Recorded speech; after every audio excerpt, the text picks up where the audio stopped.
இங்கே தான் நிற்கிறீங்களா? வீட்டுக்குள்ளே காணுமே, வெளில போயிட்டீங்களோன்னு நினச்சி. சரி, நான் வெளியில் போயிட்டு வரப்பா. என்ன ஐசு வெளியில் போகிறோம்ங்கிற? கால் வலிக்கும்ல, கொஞ்சம் கொஞ்சம் இப்போ தானே நல்லா நடக்க வருது. உனக்கு கொஞ்சம் நடக்க வந்தால் போதுமே, உடனே கிளம்பிடுவியோ? கொஞ்சம் நாள் ஒரு வாரம் ரெஸ்ட் எடுத்தாது என்ன? இப்போ அதுக்குள்ளே என்ன அவசரம் வெளியில் போகணுன்னு? இல்லைப்பா, 10 நாளைக்கு மேலே ஆச்சுல. நான் வீட்டிலே இருந்து வெளியில் எங்கேயாச்சும் போகணுன்னா சொல்லுங்கள். ஹாஸ்பிட்டலில் கிடந்து ஒரு மாதிரி இருக்குது. எப்படா கால் சரியாகும், நடக்க வர வீட்டுக்கு போகலான்னு இருந்தேன். இப்போ வீட்டுக்கும் வந்துட்டோம். இப்போ நல்லா நடக்க வருது. சத்து நேரம் வெளியில் போயிட்டு வரப்பா ப்ளீஸ்ப்பா. ஒரு மாதிரியாகவே இருக்குப்பா. என்ன ஐசு இப்படி சொல்கிற? கால் வலிக்கும்ல, ரொம்ப நடந்தால் ஸ்ட்ரெயின் பண்ணினா கால் வலி தான் வரும். நல்லதுக்கு தானே சொல்கிறேன். எப்போவுமே சொல்கிற பேச்சு கேட்க மாட்டேன் தெரியுமா? இதுக்கு தான் உன்னை எனக்கு பிடிக்கிறதே இல்லை.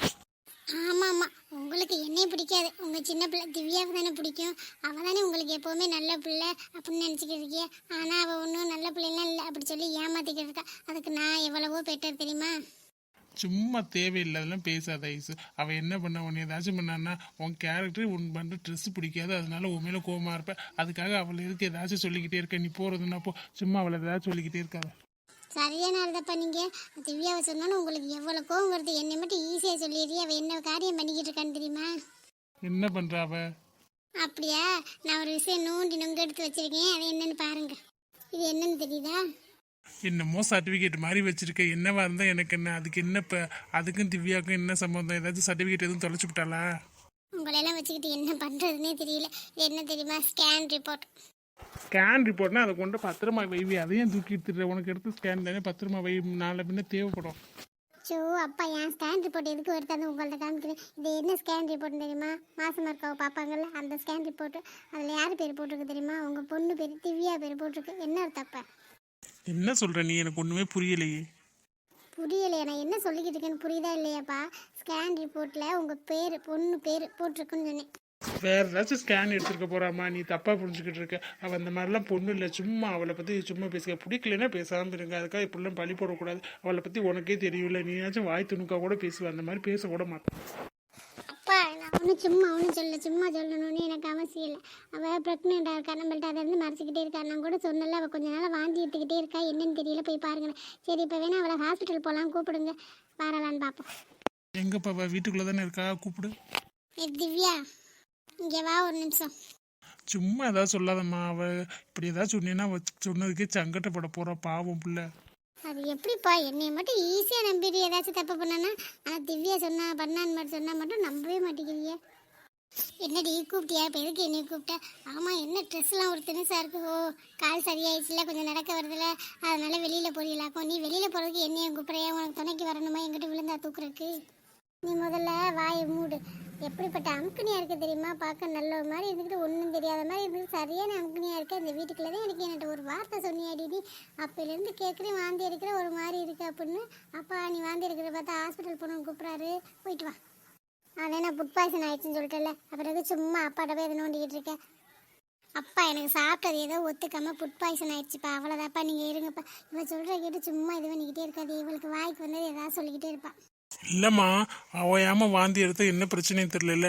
ஒரு எட்டு போய் ஹாஸ்பிட்டலில் பார்த்துட்டு இருந்தோம்ல. நீ ஹாஸ்பிட்டலில் இருக்கும்போதே சொல்லியிருந்தீங்கன்னா அங்கேயே ஒரு தடவை பார்த்துருக்கலாம்ல. வா, போயிட்டு வரலாம். வா, கிளம்பி தானே இருக்க, வா போகலாம். அப்பா, அவள் சொன்னதை வச்சுக்கலாம். எதுக்குப்பா சும்மா இது வேண்டிய? எனக்கு ஒன்றுமே இல்லைப்பா. ஏதோ சாப்பிட்டது ஆகலைப்பா. அது எப்படிப்பா? சாப்பிட்டது ஒரு நாள் 2 நாள் ஆகாமல் இருக்கும், வாரம் பூரா ஆகாமல் இருக்குமா? அப்புறம் இந்த ஸ்கேன் ரிப்போர்ட் இதை கேளுங்க என்னென்னு.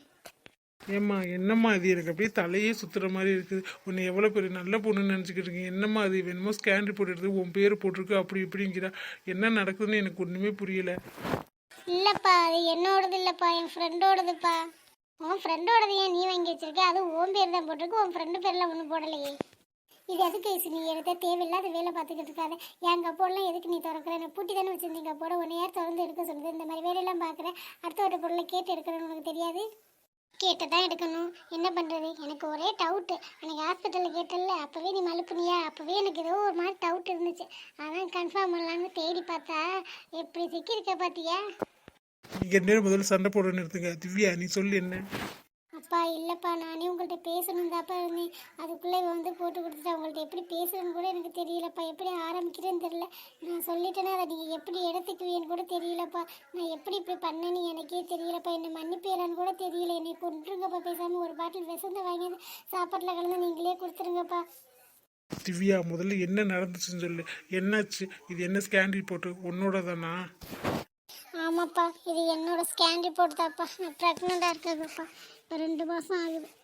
என் தலையில் இப்படி இடியை தூக்கி போட்டுட்டியடி. உன்னை எவ்வளோ நம்பினி, அவளை கூட அந்த திட்டுவேன். திமுறத்தனமாக பண்ணுறா, சொல்கிற பேச்சு கேட்காம இப்படியே திரியிறான்னு. ஆனால் உன்னை பாசமாக தானே வளர்த்தேன். உன்னை ஏதாச்சும் சொன்னால் கூட அவளை இப்போ கூட திட்டிக்கிட்டு இருந்தேன். அவளை எதுவும் சொல்லாத, அவள் எந்த தப்பும் பண்ண மாட்டா அப்படின்னு. ஆனால் என் நம்பிக்கையில் அப்படியே மண்ணை வாரி போட்டுட்டில்ல. பா ப்ளீஸ்ப்பா, நான் வேணும்னே பண்ணலப்பா. எனக்கு தெரியாமல் ஏதோ நடந்துருச்சுப்பா. இதை எப்படியா சரி பண்ணலான்னு தான் பார்க்குறேன். அதுக்குள்ளே உங்களுக்கு தெரிஞ்சிச்சு, உங்கள்கிட்ட சொல்லலான்னு தான் நினச்சேன். ஆனால் நீங்கள் எப்படி எடுத்துப்பீன்னு தெரியல. என்னால் எப்படிப்பா சொல்ல முடியும்? பேசாமல் செத்துடலான்னு கூட தோணுதுப்பா. ஆனால் சாகிறதுக்கும் பயமாக இருக்குது. எவ்வளோ கஷ்டப்பட்டு என்னை வளர்த்துருக்கீங்க. உங்களுக்கு நல்ல பேர் வாங்கி கொடுக்கணும்னு தான் நினச்சேன். ஆனால் இப்படிப்பட்ட பேர் வாங்கி கொடுப்போம்னு நினைக்கவே இல்லைப்பா. அப்பா தெரியுதா இப்போ இவளை பற்றி? எவ்வளோ நல்ல பொண்ணுன்னு ஊர் புறம் பீத்திக்கிட்டு திரிவியே. ஊரில் புறம் என்னையே அடங்கப்படாதுன்னு தானே சொல்லி வச்சிருக்கீங்க. நானும் இந்த மாதிரி விஷயத்துலலாம் தப்பு பண்ண மாட்டேப்பா. என்னமோ திமுறா பேசுவேன், அதுக்காக இப்படிலாம் பண்ண மாட்டேன். ஆனால் இவ இப்படி நடந்து பண்ண நினைக்க கூட இல்லை. எப்படிப்பட்ட அமுக்கினியாக இருந்திருக்கா. ஒரு வார்த்தை சொன்னால நம்மள்ட்ட சொல்லியிருந்தா ஏதாச்சும் பண்ணியிருக்கலாம்லப்பா. இப்போ 2 மாதம் ஆயிடுச்சான். நான் நீ வெளியில் எப்படி தலை காட்டுவேன்னு கூட தெரியலையே. என் 2 பொண்ணுங்களும் நல்ல அழகுள்ள வளர்த்துட்டேன். என் பொண்டாட்டி செத்ததுக்கப்புறம் வேறு கல்யாணமே பண்ணிக்காமல் வளர்த்துருக்கேன். யாராச்சும் ஒரு வார்த்தை சொல்ல முடியுமா? அவள் கொஞ்சம் திமுறா பேசுவா, அவ்வளோதான். அதை பற்றி தான் பேசுவாங்க. மற்றபடி என் பொண்ணுங்களை பற்றி யாராச்சும் பேச விட்டுருக்கேன்னா பேசவும் முடியுமா? ஆனால் இப்போ பேசுகிற அளவுக்கு ஆக்கிட்டு இல்லை நீ.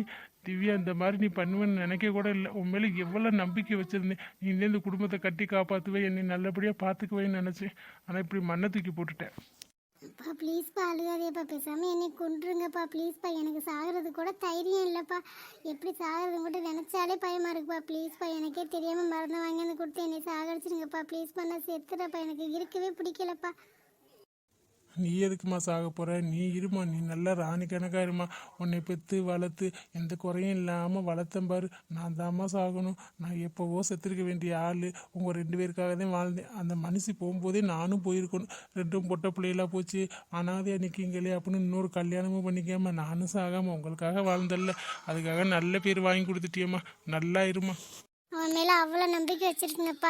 எப்படி இப்போ இந்த தப்பு நடந்துச்சுன்னு எனக்கே தெரியலப்பா. எனக்கு சுயநிலவே இல்லாத மாதிரி இருந்துச்சுப்பா அப்போதைக்கு. அது எனக்கா தெரிஞ்சு நடந்துச்சா தெரியாமல் நடந்துச்சு, அதை நினச்சாலும் இன்னும் எனக்கு கன்ஃபியூஷனாகவே இருக்குப்பா. அதுலேருந்து நான் வெளியில் வரல. அதுக்குள்ளே இந்த பிரச்சனை வேறு. அவன் என்னை ஏமாற்றிட்டு இப்போ வேறு கல்யாணம் வேறு பண்ண போகிறேன். அவங்க அத்தை பொண்ணை கல்யாணம் பண்ணிக்க போகிறேன். எனக்கு என்ன பண்ணுறதுனே தெரியலப்பா. நான் போய் செத்தாதாம்மா நிம்மதியாக இருக்கலாம்.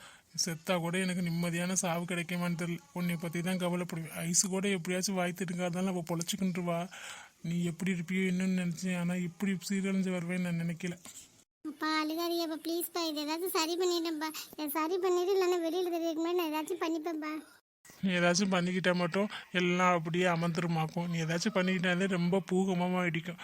நீ எனக்குன்னு ஒரு நல்லது பண்ண நினச்சின்னா இது முதல்ல சரி பண்ணு. இல்லையா எனக்கு மருந்தை வாங்கி கொடுத்துட்டு சாகடிச்சிரு. நான் செத்தா யாருக்கும் ஒன்றும் இல்லை. நான் செத்ததுக்கப்புறமும் என்ன நடந்தாலும் எனக்கு தெரிய போகிறதில்ல. அதனால ஒன்றும் இல்லை. என்னை இப்படி பண்ணிட்டியம்மா. இதை நான் நினச்சி கூட பார்க்கலம்மா. இதை நான் மறக்கவே மாட்டேம்மா. இனிமேல் என் மூஞ்சிலே முழிக்காத. 2மே எனக்கு பொண்ணாக பிறந்திருக்குங்க. யாருக்குமே இல்லாத அதிர்ஷ்டம் எனக்கு தான் கிடச்சிருக்கு. பொண்ணு பிறந்தாலும் மகாலட்சுமி வீட்டில் பிறந்த மாதிரி அப்படின்னு சொல்லுவாங்க. நான் 2 மகாலட்சுமி பிறந்திருக்கேன் அப்படின்னு சந்தோஷப்பட்டேன். இப்போ தானே தெரியுது பொண்ணை பெற்று வச்சா எப்படி இருக்கணும்னு. கொஞ்சம் கேர்லெஸ்ஸாக நான் தான் இருந்துட்டேன். கொஞ்சம் அதட்டியே வளர்த்துருக்கோம் போல. ரொம்ப பாசம் காட்டி வளர்த்தது ரொம்ப தப்பாக போச்சு. அப்பா இப்படிலாம் உடஞ்சி பேசாதீங்கப்பா. நீங்கள் வடக்கு எதுவும் பண்ணிக்கின்றாதீங்கப்பா ப்ளீஸ்ப்பா. எங்களுக்கு நீங்கள் மட்டும் தான்ப்பா இருக்கீங்க. இல்லைம்மா, அப்படிலாம் எதுவும் பண்ண மாட்டோம்மா. அந்த அவள் ஒருத்தி நிற்கிறல்ல, அவள் என்னதான் பேசினாலும் அவளை ஒரு இடத்துல கரை சேர்க்கணும்ல. அது என் பொறுப்பு தானே. அந்த பொறுப்புலாம் முடிச்சுட்டு தாம்மா போவேன். அப்படிலாம் விட்டுட்டு போயிட மாட்டோம்மா. எனக்கும் கடமை இருக்குல்ல, அதை பார்க்கணும்ல. ஏன்டி ஐசு, இப்போ உனக்கு சந்தோஷம் தானே? நானே இந்த பிரச்சனை எப்படியாச்சும் சரி பண்ணிடலாம், எப்படியாச்சும் அப்பாட்ட கொஞ்சம் மெதுவாக தான் பார்த்து பதமாக சொல்லணும் அப்படின்னு நினச்சேன். இப்படி போட்டு கொடுத்து இப்படி எல்லாத்தையும் காரியத்தை கெடுத்துட்டில்ல. இப்போ உனக்கு சந்தோஷம் தானே? நான் இல்லைன்னா நல்லா நீ மட்டும் ஜாலியாக இருக்கலான்னு பார்த்துட்டு உன்னை அப்பா திட்டிக்கிட்டே இருக்காரு. என்னையே ஏதாச்சும் இது பண்ணுறாரு, அதனால நீ இப்படி பண்ணுறீங்க. உன்னை திட்டினாலும் அவருக்கு உன் மேலே பாசம் இருக்குது. நானே உன்னை திட்டினாலும் உன் மேலே பாசம் இருக்குது. ஆனால் நீ என்கிட்ட ஒரு வார்த்தை இதை எடுத்துகிட்டு என்கிட்ட ஒரு வார்த்தை வந்து கேட்டிருக்கலாம்ல. ஸ்ட்ரெயிட்டாக அப்பாட்ட போய் தான் சொல்லணுமா? அவர் எவ்வளோ மனசு கஷ்டப்பட்டு பேசுகிறாரு பார்த்தில்ல. என்னை பழி வாங்கணும்னு நினைக்கிறேன். நான் யார்? உன் கூட பிறந்த ஒருத்தி தானே. அதுவும் 2 ட்வின்ஸாக வேற பிறந்திருப்பான். கொஞ்சம் முன்னாடி நீ பிறந்துட்ட. அதனால உனக்கு தான் எல்லாமே கிடைக்கணும்னு நினைக்கிறேன். பாசமும் உனக்கு மட்டுமே கிடைக்கணும்னு நினைக்கிறேன். அப்பா எனக்கு அதை தராரு, அதனால இப்படி போட்டு கொடுத்துட்டேன். இந்த ஒரு வார்த்தை கேட்டு என்ன பண்ணலாம் ஏது பண்ணலான்னு ஒரு வார்த்தை ஆறுதலாம். என்ன பண்ணலாம் ஏது பண்ணலான்னு அக்காவை ஒரு வார்த்தை கேட்டியா நீ? அப்படி உனக்கு தோணவே இல்லை. இப்போ கூட உன் மூஞ்சில இத்துள்ளி வருத்தம் கூட இல்லை. ஏன்னா நீ சாதிச்சிட்டங்கிற நினப்பில் இருக்க. நம்ம அவளை போட்டு கொடுத்துட்டோம், இனிமேல் அப்பா நம்மளது நல்ல பொண்ணு நம்புவார், ஊருக்கு நம்மளை பற்றி தான் பெருமையாக பேசுவார் அப்படின்னு நம்பிக்கிட்டு இருக்கல. நல்லாயிரும் ஐசு. என் இடத்துல நீ இருந்திருந்தீன்னா ஐசு இந்த மாதிரி நான் பண்ணியிருக்கவே மாட்டேன். எனக்கு தெரிஞ்ச உடனே உன்கிட்ட தான் ஃபஸ்ட்டு வந்து பேசியிருப்பேன். என்ன பண்ணாலும் எப்படி இந்த பிரச்சனையை சால்வ் பண்ணணும், உனக்கு ஏதாச்சும் ஹெல்ப் வேணுமா அப்படின்னு தான் கேட்டிருப்பேன். ஆனால் நீ இப்படி பண்ணுவேன்னு நினைக்கல. ஏதோ திமிழ்த்தனமாக பேசுறேன்னு நினச்சேன். ஆனால் இப்போ தானே தெரியுது என் மேலே உனக்கு சுத்தமாக துளி கூட பாசமே இல்லை. வேண்டாம் அவர் தான் இருக்க. நம்ம தான் தப்பு பண்ணிட்டோமோ, அவள் சொன்ன மாதிரியே அவளை போட்டு கொடுக்கணுங்கிற எண்ணத்துலேயே அப்படியே ஸ்ட்ரெயிட்டாக வந்து அப்பாட்ட சொல்லிட்டோம். இதை பின்விளைவு எப்படி இருக்குன்னு நம்ம யோசிக்கவே இல்லை. நம்ம அவளுக்கு அக்கா தானே, நம்ம ஹெல்ப் பண்ணலாம்ல அவளுக்கு. நமக்கு ஏன் அந்த ஐடியா நமக்கு ஏன் வரவே இல்லை? அவள் சொல்கிற மாதிரி நமக்கு ஏன் அவள்கிட்ட பேசணும்னு தோணவே இல்லை? அவளை கல்லஞ்சிக்காரியாவாக இருக்கேன் நான் ஏன் இப்படி இருக்கேன்? கூட பிறந்த ஒருத்திக்காண்டி எதுக்கு செய்யாமல் இருக்கேன்? யாருக்கோ காசு கொடுத்தெல்லாம் ஹெல்ப் பண்ணி நமக்கு உதவி பண்ணால், கூட பிறந்த ஒருத்தி நம்ம கால் நல்லா இல்லாதப்போ அவள் தானே பார்த்துக்கணும். நீ கூட பிறந்த ஒருத்திக்காண்டி எதுவும் செய்யணும்னு எனக்கு தோணவே இல்லையே. அவளை கேவலமான ஜென்மமா நான். சரி, எவ்வளோ கஷ்டப்பட்டு அழுதா, அப்பாவும் அழுதுட்டாரு. இதை நான் நினச்சி கூட பார்க்கலையே. இப்படி ஆகும்னு நினைக்கவே எதையுமே யோசிக்காமல் செஞ்சுட்டேன். கடவுளே, முதல்ல அவள்கிட்ட பேசி யார் என்னன்னு தெரிஞ்சு அவள் பிரச்சனையை தீர்த்து வைக்கணும். அக்காவை நான் தான் செய்யணும், நான் தான் செஞ்சு ஆகணும். என்ன மேடம், ஓகேன்னு அந்த ஒரு வார்த்தை சொல்கிறதுக்கு உங்களுக்கு ஒரு வாரம் டைம் எடுத்துருச்சா? நல்ல வேலை, நல்ல பதிலாவாச்சும் சொன்னீங்களே. வேறு ஏதாச்சும் சொல்லியிருந்தே அவ்வளோதாண்டி. நான் எப்படி கதி கலங்கி போயிருந்தேன் தெரியுமா? ஒரு வாரமாக ஒழுங்காக சாப்பிடாம பண்ணாமல் நீ நல்லா ஜாலியாக தாண்டி இருந்த. ஆமாம், நான் ஒரு வாரம் நல்லா ஜாலியாக பிரியாணி ஆர்டர் போட்டு வாங்கி சாப்பிட்டுட்டு சந்தோஷமா இருந்தேன். ஏன் பிரவீன், நீங்கள் வேறு எனக்கே மனசு பதட்டதுங்குது. இன்னுமே எனக்கு ஒரு மனசு ஒரு மாதிரி இருக்குது. இருந்தாலும் உங்களை மிஸ் பண்ணணும்னு தோணலை. அதனால தான் அப்படி பண்ணேன். வீட்டில் ஒத்துக்கலைன்னா என்ன பண்ணுறது? எங்கள் அம்மா என்ன சொன்னாலும் ஒத்துப்பாங்க, நான் சொன்னது தான். இருந்தாலும் உங்களுக்கு தெரியாமல் பண்ணுறமேங்கிற ஒரு வருத்தம் தான். ஆனால் உங்கள் வீட்டில் ஒத்துக்க மாட்டாங்க உங்கள் அம்மா. கண்டிப்பாக அப்படி ஒத்துக்கலைன்னா என்ன பண்ணுறது? என்னை விட்டுருவீங்களா? அப்படிலாம் இல்லை பவி, எங்கள் அம்மாவை எப்படி சமாளிக்கணும்னு எனக்கு தெரியும். எங்கள் அம்மா கண்டிப்பாக ஒத்துப்பாங்க. எங்கள் அம்மா ஒத்துக்கலைன்னா உன்னை நான் அப்படியே விட்டுருவேனாடி. அதுக்கு தான் இவ்வளோ போராடிக்கிட்டு இருக்கேனாடி. நீ ஒரு லூஸு ஏண்டி, உன்னை விடுற மாதிரி ஐடியா இருந்தால் எதுக்குடி இவ்வளோ தூரம் நான் மெனக்கட்டு பண்ணிக்கிட்டு இருக்கேன்? லூஸு மாதிரி பேசுறடியாண்ணா. இல்லை பிரவீன், ஒரு மாதிரி பயமாகவே இருக்குது. அதனால் சின்ன பிள்ளையாகவே இருந்துட்டோமா, திடீர்னு கல்யாணம் சொன்னால் என்னமோ பெரிய பிள்ளையாகிற மாதிரி நமக்குன்னு பொறுப்பு வந்துடும். ரொம்ப பொறுமையாக இருக்குன்னு வேறு சொல்லுவாங்க. எனக்கு பயமாக இருக்குது. வீட்டில் ஒத்துக்கிட்டாங்கன்னா அதுக்கப்புறம் மற்றதை பார்த்துக்கலாம். ஒத்துக்கணுமே, அதானே பெரிய விஷயம். இருக்குதே இந்த காதலே பண்ணுறதே இல்லை, பண்ணக்கூடாதுன்னு என்ன லைஃப்பில். நீங்கள் எதுக்குதே வந்தீங்களோ தெரியல. நான் இந்த செல்லம் லவ் பண்ணவே கூடாது, நம்ம வீட்டில் பார்க்குற பொண்ணு தான் கட்டிக்கணும் அப்படின்னு எவ்வளவோ கனவு வச்சுருந்தேன். எங்கே நம்ம நினச்சதான் நடக்குது, எல்லாம் கைமீறி போகிறது. இந்த பாரு, இது பக்கத்தில் ஒரு சீட் நிற்கிறோம். சரி, உன்னோட சர்டிஃபிகேட்லாம் எடுத்து வச்சுக்க. ஒரு வாரத்துக்கு மேலே ஆகும்னு தான் நினைக்கிறேன். எவ்வளோ நாள் சொல்கிறாங்க என்னன்னு தெரியல. நம்ம முன்ன பின்ன பண்ணாதுன்னு தெரியும். எவனும் பண்ணது இல்லை, எவனுக்கு கையெழுத்து போட போனதும் இல்லை. எனக்கு எப்படி தெரியும்? எனக்கும் அதே நிலைமை தான். சரி, எல்லாம் எடுத்து வைக்கிறேன், பார்த்துட்டு என்ன ஏதுன்னு சொல்லுங்கள். அடியே பவி, இப்போ ஓகே சொல்லிட்டு அப்புறம் எனக்கு நெருங்க இருக்கையில் வந்து முடியாதுன்னு சொன்னீங்கன்னா வச்சுக்கவே அவ்வளோதாண்டி. நான் மனுஷனாவே இருக்க மாட்டேன், முழு மிருகமாக மாறிடுவேன் பார்த்துக்க. இன்னும் ஒரு வாரம் இருக்குல்ல, பார்க்கலாம் மனசு எப்படி மாறுதுன்னு. மனசுதான் குரங்கு மாதிரியே தாவிக்கிட்டே இருக்கும். நான் நேற்று தான் கோயிலுக்கு கூப்பிட்டேன், கூட்டி போக மாட்டேன்னு சொல்லிட்டியே. இப்போச்சும் கூட்டிகிட்டு போவீங்களா? இப்போ கோயிலுக்கு எங்கே வேணாலும் போடலான்னு சொல்லலாம். இப்போ தான் எனக்கு மூடு மாறிடுச்சு. இந்த மாதிரி நீ என்னை சந்தோஷமே வச்சுருந்தீங்கன்னா நீ எங்கே கேட்டாலும் கூட்டி போவேன். அதை விட்டுட்டு என்னை டென்ஷன் பண்ணின்னு வச்சுக்கவே, உனக்கு எந்த இடத்துக்கும் கூட்டி மாட்டேன். இப்போ மட்டும் இல்லை, கல்யாணத்துக்கு அப்புறமா அப்படி தான். என்னை சந்தோஷமாக என் மூடை நல்லா வச்சுருந்தீங்கனாலே உன்னை வீட்டில் கூட்டி போவேன். ஆமாம், உங்கள் கூட வெளியில் போகணுங்கிறதுக்காக இவங்களை எப்போ பார்த்தாலும் பாசமாக பேசணும், எதுவும் சொல்லக்கூடாது. அப்படி இருந்தாலே நீங்கள் நல்லா இருப்பீங்க. அப்படித்தானே? அந்த வேலை நடந்துக்க முடியாது. வெளில கூட்டி போகலன்னா நானே போய்க்கிறேன். எனக்கு என்ன போக தெரியாதா? இருக்கவே இருக்கா என் ஃப்ரெண்டு பிரீத்தி, அவள் வருவா நான் இங்கே கூப்பிட்டாலும். ஓ, மேடம்க்கு அந்த நினைப்பு வேறு இருக்கா?